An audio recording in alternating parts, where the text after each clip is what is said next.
pagpabalitang tumpak at tama. Buhay Atenista, sa loob sa labas ng eskwela, ating ibibida lahat ng eskwela. Radyo, radyo, radyo, Katipunan. Radyo, radyo, radyo, Katipunan. Radyo, radyo, Katipunan.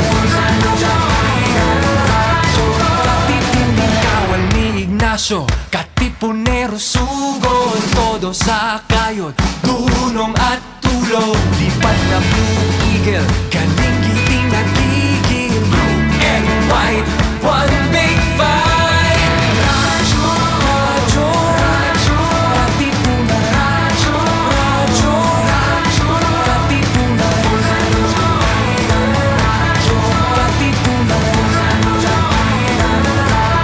Katipunan. Radyo, radyo, radyo, Katipunan. Radyo, Katipunan.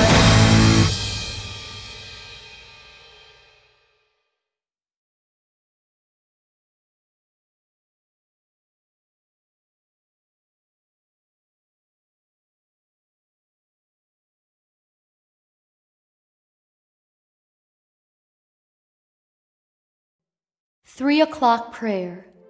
You died, Jesus, but the source of life flowed out for souls, and the ocean of mercy opened up for the whole world. O fountain of life, immeasurable divine mercy, cover the whole world and empty yourself out upon us. O blood and water, which flowed out from the heart of Jesus as a fountain of mercy for us, I trust in you.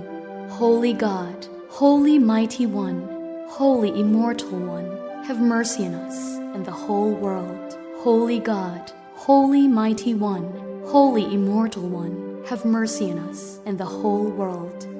Holy God, holy mighty one, holy immortal one, have mercy on us and the whole world. Amen. Jesus, King of mercy, we trust in you. Radyo Katipunan. News, insights, inspiration. Radyo Katipunan. Down from the hill and down to the world. Radyo Katipunan. The voice of the Blue Eagle.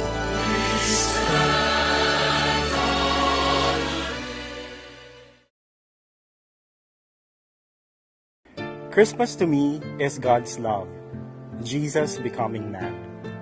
Together with Jesuit Communications and Arete of the Ateneo de Manila University, I wish to invite you to celebrate Christmas with us in a very special concert entitled The Third Noel, Light Up the World, Spreading Hope and Solidarity with All Nations. The show will be streamed on December 11, 7:30 in the evening on the Facebook pages of Jesuit Communications, Radyo Katipunan, Arete, and other social media partners. May the light of Christmas spirit shine forth from within our hearts. Radyo Katipunan, 87.9 FM. Radyo, radyo, radyo, radyo, radyo, radyo, radyo, Katipunan. Radyo, Katipunan. Radyo, Katipunan. Radyo, radyo, radyo, Katipunan. Radyo, Katipunan. The voice of the Blue Eagle, kami di mapipigil sa pagbabalitang tumpak at tama. Buhay Atenista, sa loob sa labas ng eskwela, ating ibibida lahat ng eskwela. Radyo, radyo, radyo, Katipunan. Radyo, radyo, radyo, Katipunan. Radyo, radyo, Katipunan. Radyo, Katipunan. Kawal ni Ignacio, Katipunero, sugod, todo sa kayod, tunong at tulong.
right, good afternoon. This is Jovi Miroy on Thursdays for RKS, our Science, Technology, and Society show here at Radio Katipunan.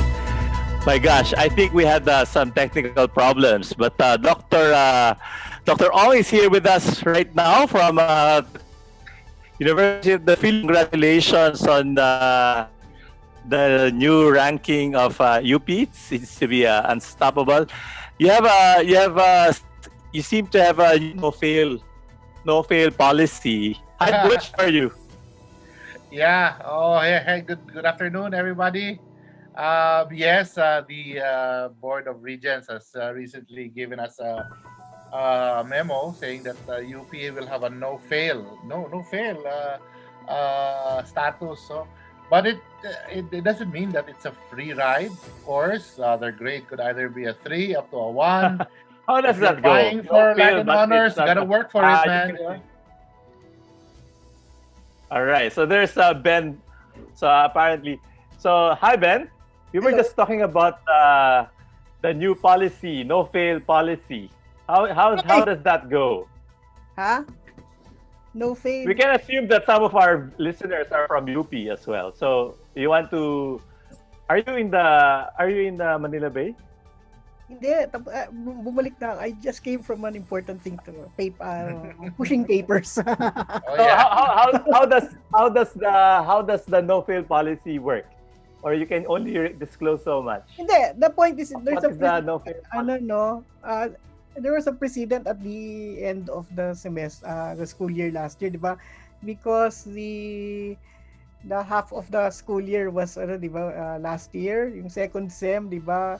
Almost half of it fell into the pandemic lockdown, no? So ang decision ng university was not to fail Yeah. any student for any reason. Although if they not to fail them really, yun yung now there's a precedent for that, but meron ngayon I think they're trying to apply it to the present circumstances now. Although yung circumstances ngayon are quite different from what we had in March to May last year, earlier this year. So I think that's about it, no? Now Yeah. yeah, So yes. yeah, Yes, so yun Dr. yung Bali. basic, no? That's the basis of the it's not a new thing. There's a precedent. Now the thing about this is the Board of Regents will have to, the UP Board of Regents will have to come up with a resolution for this semester. Hindi siya it's not the decision Not a for free ride?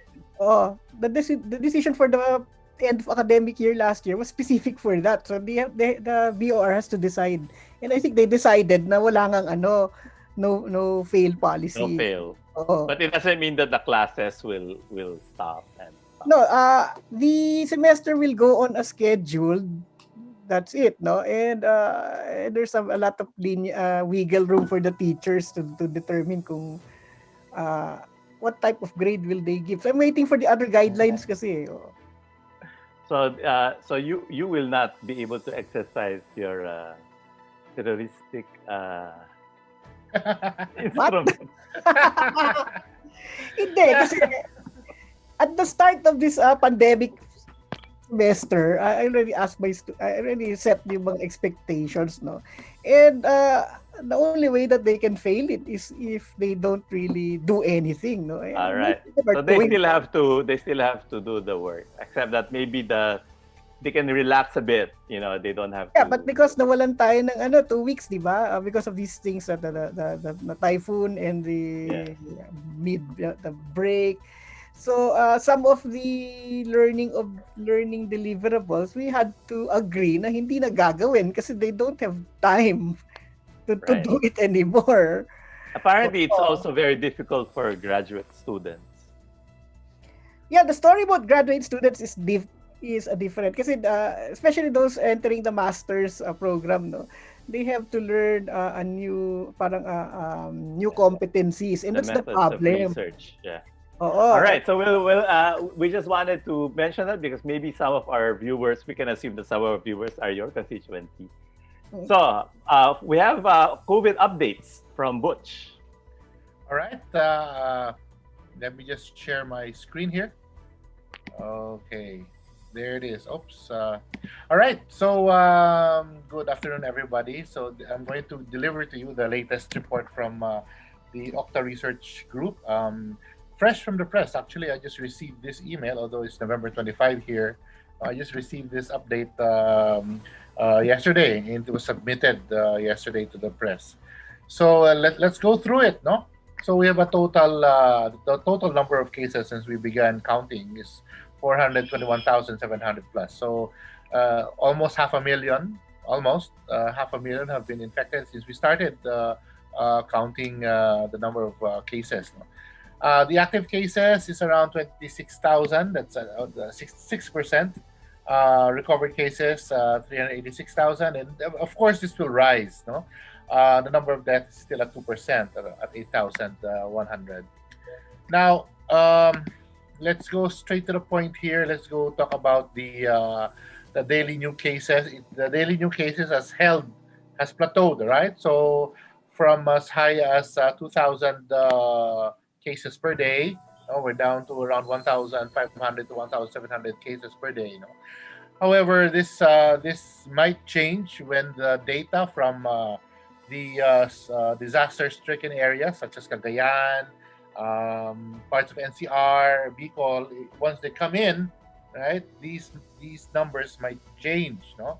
So, but for now, it's held, no, 1,500. The reproduction number is at 0.83, which is still good news. It's still below 1.0, but again, no, I am personally awaiting the numbers coming in from the disaster-stricken zones. No? Now, the NCR, the daily new case NCR, has held about 300 to 400 cases